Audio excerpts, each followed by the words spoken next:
All right, so let's talk a little bit about inspiration and where to start. Some people think you have to get this divine inspiration from the heavens that come to you in a dream to create an audio masterpiece, right? That's not the case. That's not how it normally works, right? I would say the most important thing is to schedule time to work on it. Show up every day, practice, finish what you start. And, some people would say, yeah, but I don't have something good to begin with, so why would I want to finish this beat? I'll tell you why. Not every beat that you create is going to be amazing, but you could make every beat complete, professional, and high quality, right? Just because the concept at the beginning is not the most amazing thing you've ever come up with, you're denying yourself the ability to learn the skills to finish your work by starting another beat, right? I've seen other producers fall into this trap where they've, I've got 200 unfinished beats on my DAW because I wasn't feeling any of them. Don't get caught in that trap. If you learn how to finish the beats you start, you're going to be able to finish them faster and faster and better and better. And you're going to get good at transitions, and you're going to be building new skills every time you finish a beat, so the next one's even better. And you're building the habit of finishing what you start. I say that's more important. So do that. Remember, if it's not awesome, you're building those skills.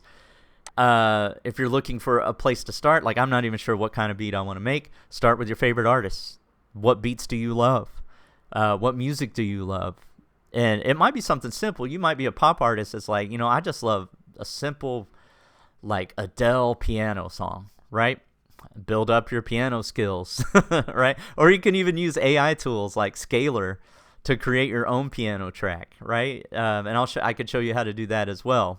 Maybe we'll do something in piano for this project using Scalar. But that's how you start.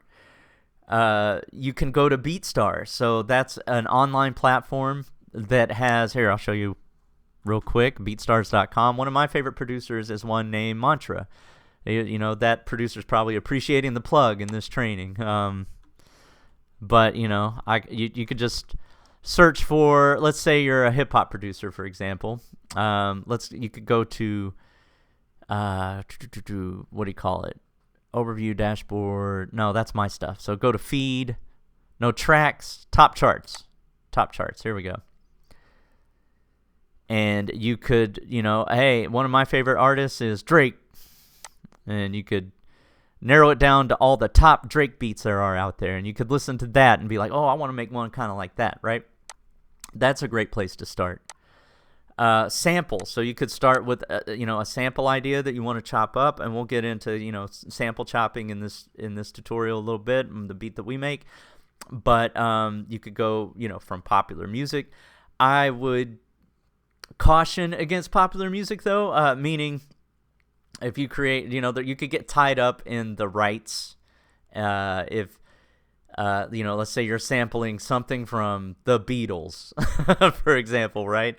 There might be some copyright issues if it gets released to radio and becomes big. So if you're entering a beat battle or something like that, maybe you really want to get your producer skills up and enter a beat battle, hey, by all means, sample whatever artist you want to, but at least maybe you could get inspired by that as well, though.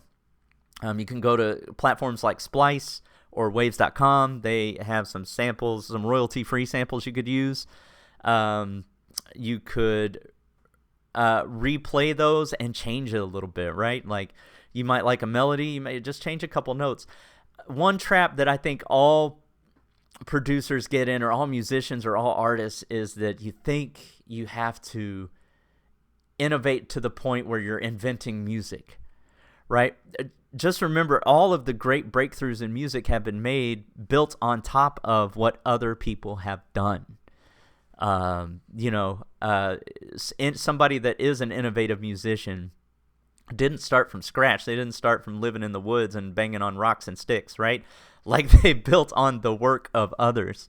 So it's okay, especially early in your production career, learning how to produce, to, do more tracing than painting by freehand is a good example I could use, right? That's okay. That's all right. Or maybe you could just use elements from, something that's really innovative production style. You could use an element from that and include it in yours and still be completely 100% original. That's my piece of advice, and we'll talk more about that as we create our music together. But just something to think about. Chord progressions, you could start with that. A melody, a beat. Some people like to start with the drums because that's, maybe they are a drummer, or beats is their favorite part of it, right? And then they can just plug in the bass lines and the stabs and the chops and the whatever afterwards. One thing I do want to mention is it always sounds bad at first. Every beat I've created sounds bad at first. It takes a while. I put in here a slab of marble metaphor. Every beat I feel like starts off as a slab of marble, right? That clean slate. You've opened a new session. You don't know what to do. You got a big slab of marble. You could start using some, you could start chipping away yourself. If you are a musician and you play an instrument or something like that, maybe you come up with a chord progression, a melody, a lead line, or whatever it is. Or maybe it's the vocal. Maybe you're starting with the vocal. You could start with that, start chipping it around, and build, around that.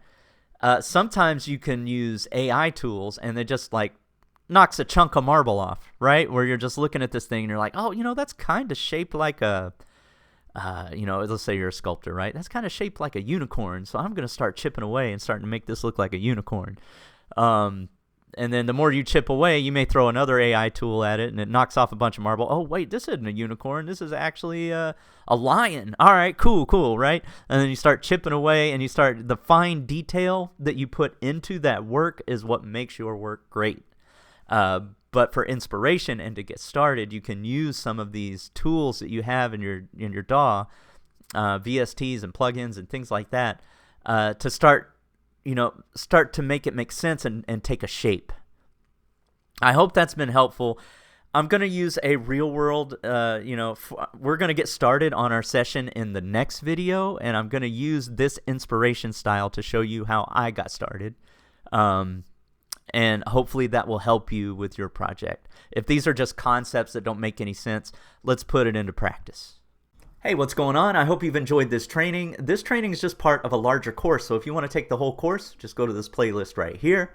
Also, if you subscribe to my channel, you're going to get a lot of information on how to get your music into TV and film. So if that's something that interests you, go ahead and subscribe, comment, like, all of those things. Let's go.